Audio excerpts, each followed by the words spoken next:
Bonjour et bienvenue dans le podcast Le Journal d'une adoptée. Aujourd'hui, je reçois Gabriela Kern, 25 ans, qui a été adoptée à l'âge de 3 mois en Colombie. Après avoir retrouvé sa famille biologique, elle a raconté son histoire dans une conférence TED et grâce à celle-ci, elle a décidé de s'engager dans le monde de l'adoption en aidant des personnes adoptées à trouver leur famille biologique. Elle a créé une association qui s'appelle Projet Origine afin de remplir cette mission. Gabriela, bonjour. Merci d'être là pour nous parler un peu plus de la recherche de nos origines quand on est adopté international et notamment comment utiliser les réseaux sociaux. Donc, tout d'abord, pour ceux qui ne connaissent pas, qui te connaissent pas, est-ce que tu peux nous parler un petit peu de toi et puis nous dire quel a été ton déclic dans la recherche de ta mère biologique? Bonjour, ouais, merci beaucoup de m'avoir invitée, je suis ravie. Donc moi j'ai été adoptée toute petite à Bogota par un couple franco-colombien. Depuis toute petite, j'ai toujours voulu retrouver ma famille. Ça a toujours été des questions qui me travaillaient énormément, la quête d'identité, savoir à qui je ressemblais, pourquoi est-ce que j'avais été abandonnée petite. Et le déclic, je l'ai eu quand j'ai eu 15 ans. J'avais demandé à mes parents adoptifs de m'emmener à un événement organisé par la fondation par laquelle j'avais été adoptée pour rencontrer des personnes adoptées comme moi parce que j'en connaissais pas, je connaissais pas d'autres personnes adoptées comme moi. J'avais envie de discuter, j'avais envie de voir un peu les points communs que je pouvais avoir avec d'autres personnes. J'ai rencontré deux filles qui avaient mon âge, donc à l'époque j'avais 15 ans. J'ai rencontré deux filles adoptées en Colombie, donc à peu près pareil, une à 3 mois et une à 6 mois. Donc voilà, on avait quand même des gros points communs. La différence, c'est qu'elles avaient une rancœur énorme envers leur mère biologique. Et moi, c'est vrai que je ne ressentais pas du tout ça. Que si je retrouvais ma mère biologique, c'était beaucoup plus, pas du tout, enfin, j'avais aucune forme de rancœur envers elle. Donc c'est là où j'ai eu ce déclic de vouloir vraiment la retrouver pour pouvoir, pour pouvoir la rassurer, quoi. Le fait d'imaginer qu'elle ne savait pas du tout ce que j'étais devenue, même si j'étais encore vivante, cette idée. Donc c'est à partir de là que j'ai commencé à vouloir faire les recherches de ma famille biologique et j'ai dû attendre 18 ans pour faire ces recherches. Et puis, quand j'ai eu 18 ans, je me rappelle de me donner mon dossier. Je l'ai reçu quelques jours avant la formation pour que je puisse rechercher ma famille biologique. Il y avait un contact avec moi pour me dire qu'il allait rechercher ma mère biologique. Et au bout de 3 mois, m'a recontacté pour me dire qu'il ne la retrouvait pas, qu'il pensait qu'elle était décédée. Mais moi, à l'époque où je la cherchais, elle avait 36 ans. Et ça me paraissait assez jeune pour qu'elle puisse être décédée, à moins d'un événement tragique. Mais je ne sais pas pourquoi j'avais une conviction. Je me disais que c'était pas possible qu'elle était pas décédée, qu'elle était encore, enfin que, voilà, qu'elle n'avait pas disparu. Euh, et je me rappelle, voilà, que je me suis dit, ma dernière solution, c'est Facebook. Euh, Tout le monde est un peu sur ce réseau social, donc c'était un peu, ça coulait de source qu'elle soit sur Facebook. Du coup, j'ai commencé à mener des recherches, j'ai mis à peu près une semaine et j'ai fini par tomber sur un profil qui correspondait. Euh, et puis, j'ai décidé de la contacter, je lui ai envoyé un message pour lui dire que je savais pas si elle savait qui j'étais. Et puis j'étais un peu convaincue qu'elle allait me reconnaître quoi, avec les photos. Euh, ouais, enfin, surtout les photos, je me suis dit qu'elle allait me reconnaître. Et elle ne m'a pas tout de suite reconnue, donc j'ai dû lui dire que j'étais née le 29 novembre 1995 sous le nom de Louisa. Et à partir de là, elle m'a reconnue, donc elle m'a dit que voilà, qu'elle avait beaucoup prié pour moi, qu'elle avait pensé à moi à chaque anniversaire, qu'elle était retournée à l'orphelinat, qu'elle avait regretté sa décision, mais que voilà, qu'elle espérait qu'aujourd'hui j'aille bien, que je sois dans une famille qui m'aime. Et puis à partir de là, on a fait connaissance du coup. Et ça, c'était en 2014. Donc voilà, on a fait connaissance pendant ouais, presque 6 mois. Et puis après, je suis partie en Colombie pour la voir pour la première fois. Ouais, 6 mois après, je suis allée la voir. en Colombie, ça s'est très bien passé. Et j'ai découvert que j'avais une sœur biologique et un demi-frère. Mais voilà, le fait que j'avais découvert une sœur biologique, c'était hyper fort pour moi parce qu'en France, j'ai un frère qui a été adopté aussi. Mais, euh, mais bon, j'avais jamais eu quelqu'un qui avait biologiquement le même père que moi, la même mère que moi. Donc c'était assez fort de me dire que j'avais grandi loin de quelqu'un qui partage ça avec moi. Ça me donne des frissons, ton histoire. Est-ce que tu as recontacté la personne qui t'avait dit qu'elle était probablement morte pour l'informer de tout ça? En fait, c'était une personne qui était mandatée par le l'ICBF, donc c'est le bien-être familial. Donc, c'est ceux qui régissent toutes les adoptions en Colombie.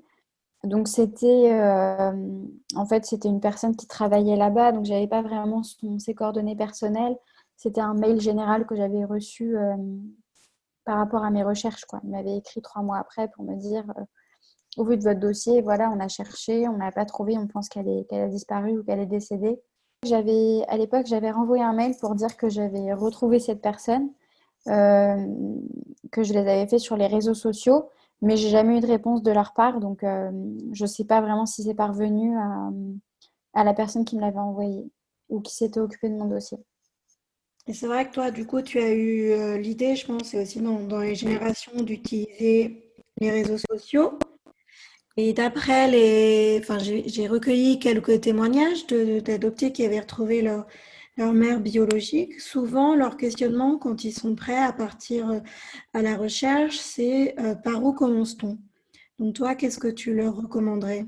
Ce que je recommande, c'est pas forcément. Ben, en fait, bien avant la recherche concrète, je pense qu'il y a quand même toute la partie psychologique qui est assez importante, qui est même essentielle, je dirais.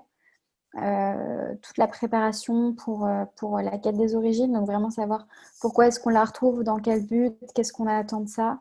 D'une part, pour éviter toute déception, qu'en face de nous, on a un rejet ou alors une réponse positive, il faut se préparer à tous les cas de figure, à toutes les hypothèses. Donc, je dirais que l'accompagnement psychologique, c'est hyper important. Et puis ensuite, je dirais aussi que ça dépend des informations qu'on a des dossiers. Par exemple, c'est vrai qu'une personne qui, euh, qui a un nom, un prénom et un âge, c'est vrai que sur les réseaux sociaux, ça peut être assez facile de trouver. Après, si par exemple on a tout de suite, je sais pas, une adresse, une ville, le meilleur ce serait de contacter des associations sur place avec des personnes sur place qui sont agrémentées pour faire ça, qui sont professionnelles et qui pourraient directement prendre contact avec la personne sur place. Après, c'est vrai que en fait, chaque cas est assez particulier, mais avant tout, je pense que c'est vraiment la préparation psychologique la plus importante dans toute la phase de recherche. Et donc, tu as utilisé les réseaux sociaux, tu as informé la personne qui initialement recherchait ton dossier que tu l'avais retrouvé, que tu avais retrouvé ta mère biologique via les réseaux sociaux. Tu n'as pas eu de retour. Et donc, toi, est-ce que tu ferais cette recommandation aux personnes d'utiliser les réseaux sociaux où justement il n'y a pas forcément un accompagnement derrière et ça pourrait être risqué? Non, moi c'est vrai que je recommanderais de s'entourer, que ce soit d'associations ou d'un thérapeute spécialisé dans l'adoption, ou même si si on n'a pas forcément, même si je trouve ça important de s'entourer d'un professionnel, si on n'a pas forcément envie d'aller voir un professionnel, je recommanderais de s'entourer, de questionner d'autres adoptés qui sont passés par le même processus, ou d'en parler à ses parents, ses amis, ses proches pour être bien entouré. Mais je maintiens qu'une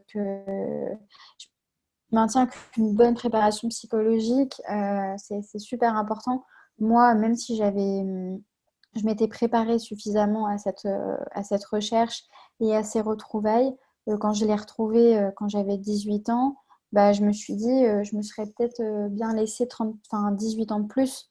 Parce que mine de rien, on ne se rend pas compte, mais c'est quand même bah, c'est quand même assez fort. Ça, même si on trouve des réponses à certaines questions, ça en fait naître d'autres. Donc, non, c'est hyper important de s'entourer de professionnels ou d'associations pour pouvoir avoir un accompagnement personnalisé, je dirais, tout au long des recherches. Ton association, donc Projet Origine, euh, je crois, offre un accompagnement justement psychologique. Est-ce que tu peux nous en dire plus sur cette association, de qui elle est composée exactement, par exemple? Alors, j'ai fondé l'association il y a quasiment un an. J'ai fondé l'association parce que j'avais échangé avec beaucoup de personnes adoptées qui m'avaient dit que, voilà, que comme tu l'as dit tout à l'heure, qu'elles ne savaient pas vers qui se tourner, enfin, combien de temps les procédures duraient, comment ça se passait exactement. Donc, j'ai fondé cette association toute seule au début. Aujourd'hui, je travaille avec deux psychologues spécialisés dans l'adoption, une basée à Paris et une basée en Colombie. Donc, elle propose un accompagnement psychologique sous forme de consultation pour s'assurer qu'une personne adoptée est bien dans ses baskets et dans une démarche assez sereine au moment de faire la recherche des familles biologiques. Je travaille également parce que une mission, bon, la première mission, la mission la plus principale d'origine, c'est d'accompagner les personnes adoptées à retrouver leur famille biologique. Et on a également une deuxième mission qui est quand même assez importante, c'est celle d'accompagner les parents adoptifs au questionnement de leur enfant adoptif. Donc, c'est un peu apprendre les bonnes pratiques aux parents adoptifs, les accompagner, répondre à leurs questions, savoir un peu comment parler d'adoption, quand, à quel âge, comment répondre aux questionnements de nos enfants à l'âge adolescent, adulte ou même enfant. Et donc, pour ça, on travaille avec une coach en développement personnel qui, elle, s'occupe de faire tout l'accompagnement des parents adoptifs. Et puis, on travaille aussi avec une grande communauté d'adoptés, donc pas mal d'enfants adoptés qui sont en recherche ou qui ont déjà fait la recherche, qui se positionnent en tant que retour d'expérience, de témoignages, qui, eux, accompagnent du coup également sous forme de questions et d'échanges les personnes adoptées qui sont en phase de recherche ou qui hésiteraient euh, à faire les recherches. On ne les incite pas du tout à faire les recherches. C'est plus, voilà, s'ils ont des questions, ils peuvent échanger avec des personnes adoptées pour savoir un peu à quoi s'attendre, comment ça se passe, pouvoir avoir un panel des différentes hypothèses euh, auxquelles on peut faire face quand on est adopté et qu'on recherche la famille biologique. D'accord. Est-ce que votre association propose aussi un service de recherche? Alors, il y a une des deux psychologues spécialisées dans l'adoption qui, elle, propose oui, un service de recherche, car elle est sur place et elle travaille avec le Bienestar. Donc, elle propose un système de recherche. Après, voilà, également, on propose des aides, que ce soit pour les procédures. Par exemple, il y a beaucoup d'enfants adoptés qui me contactent pour m'expliquer, pour me demander un peu comment ça se passe, les procédures, si je peux les aider, que ce soit sur la traduction de documents, que ce soit sur des formulaires, les procédures, savoir un peu comment ça se passe. Pour ça, on les accompagne aussi. On est avec des bénévoles qui prennent le temps de se renseigner sur les procédures et qui les accompagnent pas à pas pour faire ces démarches et ces recherches avec eux. On ne les fait pas du tout. Enfin, ça nous arrive très rarement de les faire à leur place. C'est beaucoup plus, on se positionne pour proposer un accompagnement personnalisé pour chaque personne, pour être à l'écoute de leurs interrogations, de leurs questionnements et de les accompagner petit à petit. Par exemple, je me rappelle, j'avais un garçon qui avait été adopté, qui avait enfin, il avait reçu son dossier d'adoption, il avait retrouvé sa famille biologique sur Facebook. Il m'a contacté pour me dire, voilà, j'ai le profil Facebook de la personne, je sais ce que j'ai envie de lui dire, mais je n'ai pas le courage de le faire. Est-ce que vous, avec Origine, vous pouvez le faire? Et c'est vrai que je me suis rendu compte qu'il y avait pas mal de personnes dans ce cas-là qui se rendent compte que parfois, par une tierce personne, ça se passe mieux parce que en tant qu'association, bah, on a un peu ce recul avec les personnes biologiques, les familles biologiques, donc on peut les contacter pour leur dire, voilà, il y a quelqu'un qui vous recherche. Euh, est-ce que vous souhaitez, est-ce que vous acceptez de rentrer en contact avec eux? Et parfois, ça se passe mieux comme ça parce que la famille biologique ne se sent pas oppressée, ne se sent pas, enfin voilà, se sent pas questionnée par quelqu'un qui peut faire intrusion dans sa vie, surtout que dans la majorité des cas, on ne sait pas vraiment si l'adoption a été un secret ou pas pour eux. Donc, on peut prendre le risque aussi d'arriver dans une famille, d'avoir une mère biologique qui a refait sa vie entre-temps, qui a eu des enfants, et bon, parfois prendre le risque de la recontacter alors qu'elle a refait sa vie sans vraiment savoir où est-ce qu'elle en est par rapport à l'abandon qu'il y avait eu des années avant. C'est préférable parfois de passer par une personne tierce pour apaiser un peu les tensions et être un peu diplomate dans cette situation. Donc un tiers, votre association notamment, qui permet de faire un lien qui serait moins brutal si on les contacte Oui, c'est ça. directement. Et dans le cadre de vos services, donc j'imagine que vous proposez espagnol, est-ce qu'il y a d'autres langues? Parce que c'est vrai qu'il y a des adoptés de nombreux pays avec de nombreuses langues. Oui, bah, c'est vrai que majoritairement, on reçoit des personnes d'Amérique latine, c'est principalement espagnol, français, et là, la troisième langue qu'on développe parce qu'on a un bénévole qui est de cette origine-là, c'est le bulgare. Euh, bah, c'était un peu imprévu, mais c'est vrai qu'on a reçu pas mal de dossiers pour des enfants qui ont été adoptés en Bulgarie. Euh, du coup, bah, voilà, pour l'instant, on développe le volet plutôt en Bulgarie. Si on a une personne adoptée qui vient d'un pays où on n'a pas forcément de bénévoles qui sont originaires de là-bas, bah, on va contacter des associations qui sont sur place et qui ont la mission, un accompagnement sur place ou alors qui ont des contacts, que ce soit des détectives, des associations, des psychologues spécialisés dans l'adoption dans ce pays-là, quoi. On va se mettre en contact avec les acteurs sur place en attendant de développer petit à petit l'association un peu partout. Une belle association pour un accompagnement. Tout à l'heure, justement, tu parlais aussi d'un accompagnement des parents adoptifs. Mhm. Et c'est vrai que ça me fait penser à une personne de l'association EFA, Enfance, Famille, Oui, Adoption, qui disait que cette recherche peut générer justement chez les parents adoptifs, donc je cite, une trahison, une mise en concurrence. Ils craignent de perdre leur enfant. Donc, comment rassurer notre famille adoptive, surtout si on est justement dans des relations saines avec elle, où il n'y a pas de conflit, et c'est absolument pas pour remplacer justement dans notre famille adoptive. Est-ce que tu aurais des conseils pour les rassurer et ceux qui seraient déjà en recherche justement? bah, c'est vrai que, bon, pour pas faire de généralité, mais c'est vrai que chaque famille est différente. Mais je pense qu'avant tout, enfin, en tout cas pour les familles qu'on a pu recevoir et qu'on a pu accompagner et aider, je pense que la communication, c'est quand même assez clé.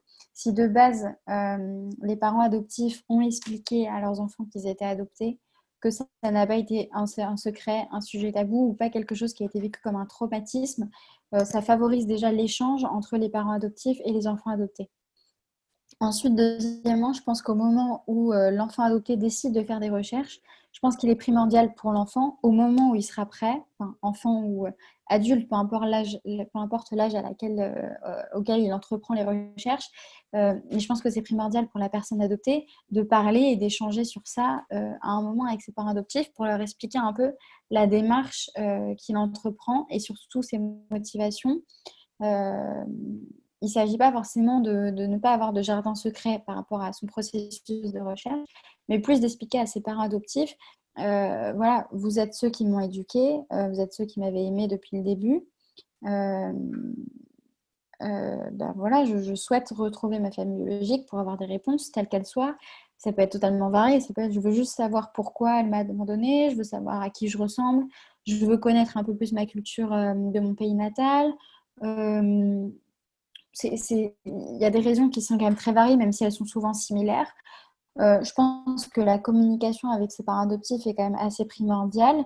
Ça, c'est dans le cas forcément où il y a des relations saines, on dira, dans la famille. Ça peut arriver comme dans toutes les familles, ça arrive que ce soit des familles adoptées ou avec un enfant adopté ou non, qu'il y ait des conflits. Euh, la communication peut résoudre certains de ces conflits. Après, si vraiment il n'y a pas de possibilité de communication entre les parents adoptifs et les enfants adoptés, bah, nous, on invite à faire à faire rentrer une tierce personne en jeu, que ce soit un autre enfant adopté qui peut lui expliquer son regard extérieur en tant qu'adopté, ou même un professionnel comme un constellateur ou un médiateur familial qui pourrait voilà, apaiser un peu les tensions et comprendre un peu les tenants et les aboutissants de chaque personne, que ce soit les parents adoptifs comme les enfants adoptés. Ça permet d'exprimer les peurs de chacun, les angoisses de chacun, les sentiments de chacun. Mais je pense que c'est assez important que les parents adoptifs soient également compris et écoutés dans leur peur que les enfants qu'ils ont éduqués décident un jour de retrouver leur famille biologique. Tout comme il est important d'écouter et d'accompagner une personne adoptée qui décide d'aller à la quête de son identité, peu importe son âge et peu importe la famille dans laquelle il a grandi et peu importe le pays duquel il vient. C'est quelque chose qui, à un moment, je pense, c'est une quête intrinsèque. On ne peut pas forcément aller à l'encontre. Ça ne veut pas forcément dire que tous les enfants adoptés veulent retrouver leur famille ou que tous les parents adoptifs vont avoir des angoisses. Ça reste propre à chaque famille, mais quand c'est le cas et quand ça arrive, il faut savoir l'écouter, il faut savoir mettre des mots dessus. D'accord. Et dans l'association, parmi les personnes qui ont déjà retrouvé leurs parents ou leur mère biologique, est-ce qu'il y a des mères qui ont refusé de lever le secret ou qui l'ont nié ou qui ont refusé une rencontre? Euh, non, pour le moment, en tout cas pour les personnes que j'ai accompagnées à retrouver leur famille biologique, c'est pas arrivé qu'on ait un rejet ou un refus de leur part. Non, c'est pas arrivé. Ça m'est arrivé de conseiller et d'accompagner des personnes adoptées qui, elles, avaient reçu un refus, mais c'était auparavant. Par exemple, j'accompagne une femme donc qui aujourd'hui est adulte à sa famille, mais il y a de ça 7 ans, elle a reçu un refus de la part de sa mère biologique. Donc, je l'ai accompagnée sur toute cette question psychologique, etc. Euh, mais mais du coup, le refus, elle l'a pas reçu euh, à travers Origine. Après, là, je suis encore en train d'accompagner 2 autres personnes. Euh, pour le moment, on a reçu un premier courrier nous expliquant que la mère biologique n'avait pas voulu à l'époque avoir de contact avec sa fille. Euh, donc, donc, pour le moment, si elle ne change pas d'avis, ce sera malheureusement un refus. Il faudra accompagner la personne bah, en fonction de ça de toute façon. Mais c'est sûr que ça va arriver, en tout cas, c'est sûr que ça va arriver d'avoir des mères biologiques ou des pères biologiques qui ne souhaitent pas rencontrer leurs enfants.